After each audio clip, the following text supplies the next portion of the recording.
last night, and I may or may not have turned on the wrong burner while this was drying.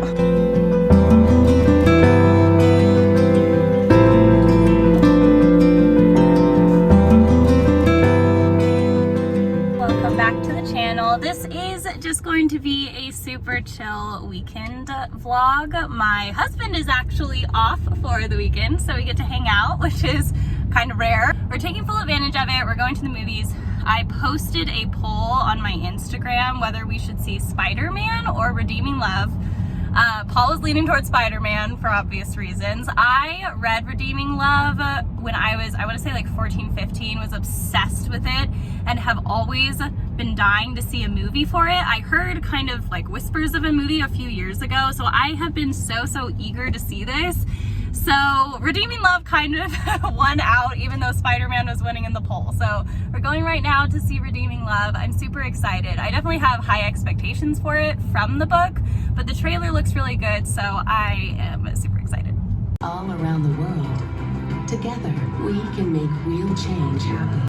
All right, so we recently got out of the movie. I have so many thoughts, but I want to share them tomorrow because right now we're headed to a sushi dinner with my little brother. So we're all going to enjoy sushi right now. I am so excited.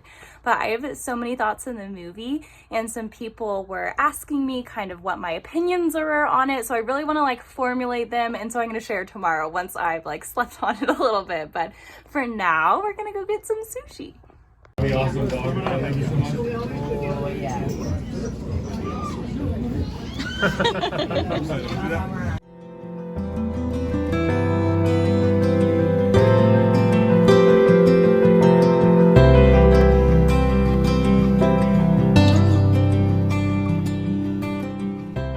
Hello, happy Sunday. It is about 1:30.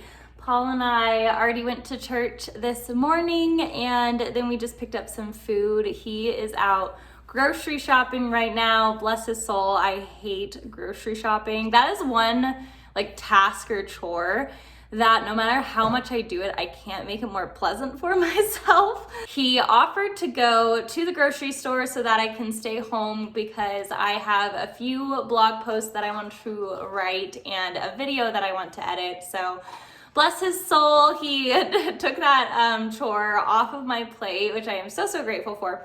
But I wanted to share a few thoughts on Redeeming Love, on the movie that we saw yesterday. So I wanted to take a little bit of time to think it through, just because I got a message from someone who was saying that like a lot of Christians were saying kind of mixed things about it, that she heard a podcast saying kind of negative things about it, and then she showed me over to a post where a lot of people had posted kind of negative things regarding it. And so I was reading through those comments and just thinking like, okay, why would someone not enjoy the movie? Because I loved it. And so I was just really making sure that if it was kind of a controversial topic, that I fully, formed my opinions on it. So for one, I am writing a blog post, a full movie review that's going to be posted on my personal blog on my website, jennajessman.com. So I'm going to go ahead and link that down below, because by the time this video is live, it will be posted.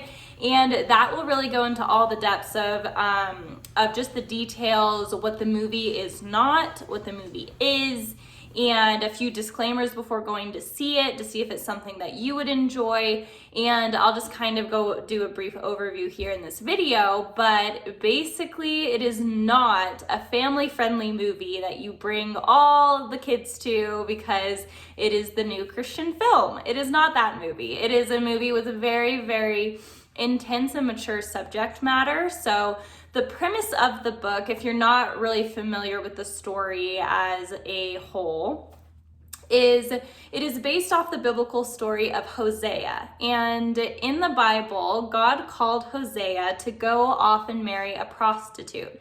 So he marries a prostitute and brings her home, but for various reasons, she goes back to the life of prostitution. He goes and chases after her and brings her home again.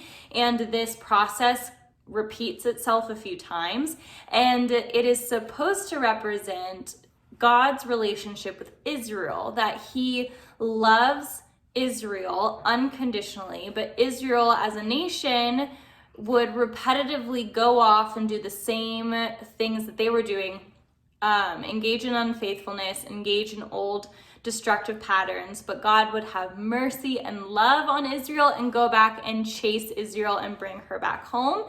And more broadly, it represents God's relationship with us as individuals, with the church, and how we're so prone to going back to things that aren't good for us, and God goes and chases us and brings us back home. So if you're not aware of that basic premise, I could see where a lot of the messages of the movie would be missed. And so that very, very basic outline is super important to remember, because the entire story is supposed to function as a metaphor. And through that metaphor, it is supposed to minister to people, and I think it does very powerfully. But there is a lot of very mature subject matter, because in the story, it mimics the story of Hosea, just that basic outline of it, but it is set historically in the context of the California gold rush. And the main character is a woman whose name is Angel, and she was sold into prostitution when she was a child, when she was 8 years old. And so she was sexually abused as a child, and she was caught up in that life with a villain named Duke. And then she escaped and ran away, but then she found herself working for a duchess who was not as evil, but still equally as corrupt. And she worked as a prostitute within this gold rush town of Paradise, California. And there is a man named Michael Hosea, and he sees her, and after praying for a wife, knows that that is the wife that God is calling him to. The book communicates that a lot better than the movie. In the movie, he's just like, ooh, she's pretty, let me go after her. And so I can see where maybe Christians who have not read the book may think and may get a little bit confused by the messaging and think that it is some weird twisted way of like bringing in mature sexual content and using that to convert people. I don't know, the comments didn't really make sense to me, and I think it's just people who weren't truly aware of the story and how it actually works. But it is beautiful, but it is also, you know, it's graphic because it's dealing with some intense subject matter. So I will say, huge trigger warning, if you have ever experienced sexual abuse or been close to someone who's experienced sexual abuse, it is not an easy movie to watch by like any means. It is very hard to watch. It is very sad. But the sexual scenes, the sex scenes themselves, because the movie did have a few, was only between Angel and her husband, Michael. And so there wasn't actually any sex scenes between her and other men. And I think that honestly, because the book itself, if you were to read the book, is a very steamy book. And I think that that is what's kind of the cool part, is it ministers to people without sugarcoating anything. It shows you the dark depths of the world and how God sees you and loves you even in those places and wants to scoop you up to better places. So I think maybe just some like the messaging was not as well communicated perhaps in the movie. As someone who's read the book and then watched the movie, I think it was a phenomenal movie. I think as a Christian, if you really want to get the message, you need to read the book first and then watch the movie. But it is a lot of tough and dark subject matter to get through, because it does have to do a lot with sexual abuse.